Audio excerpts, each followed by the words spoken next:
Hello students, welcome back to the online session of DC Machines and Transformer. Myself Sangeeta, and today we are going to discuss one more topic of transformer. Difference between the core type and cell type transformer. So let's start. So here we can differentiate core type and cell type transformer on the basis of different parameters. So let's see the circuit diagram. So from the circuit diagram, the first parameter, which is the construction. So if we differentiate the core type and cell type transformer on the basis of construction. So in core type transformer, winding surrounds the core, while in cell type transformer, windings surround by the core. The next parameter is the core limbs.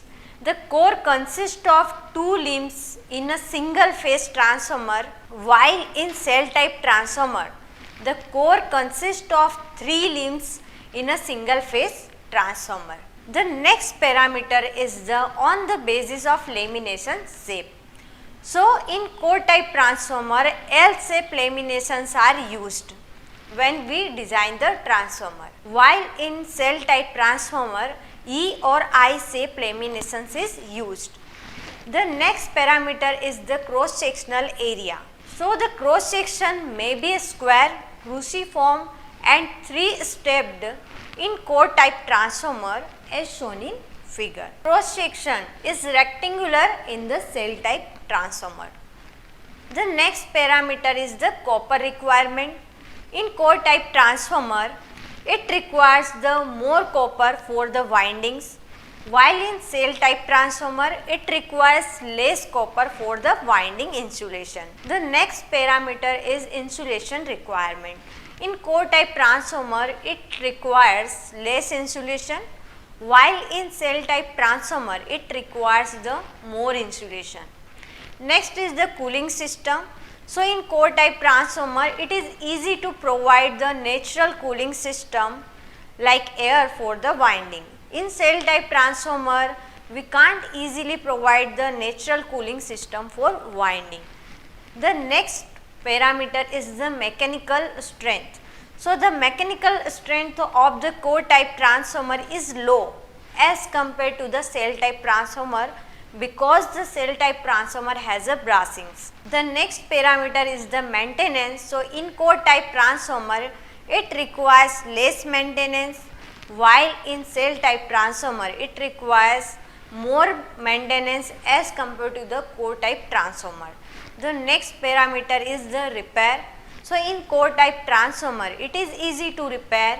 You can easily remove and replace the coil from the core, while in cell type transformer, it is very difficult to repair. You can't easily remove coil from the core.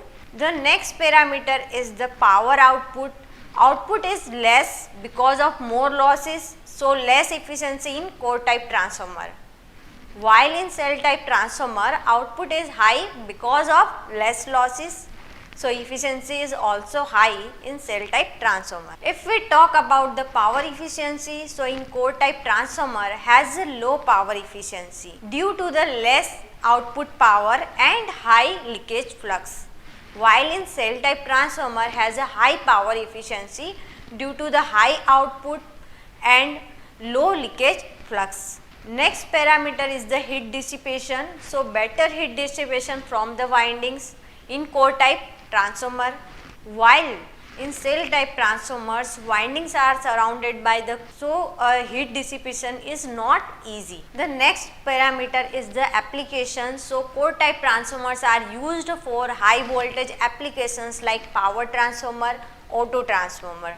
while in cell type transformers are used for low voltage applications like transformer is an electronic circuits. So this is all about for today's video lecture. See you in the next video session of DC Machines and Transformer. Please like, share and subscribe our channel. Thank you so much. If you like this video, please subscribe and like our YouTube channel LJB Electrical, and don't forget to click on the bell icon to get latest video update fast.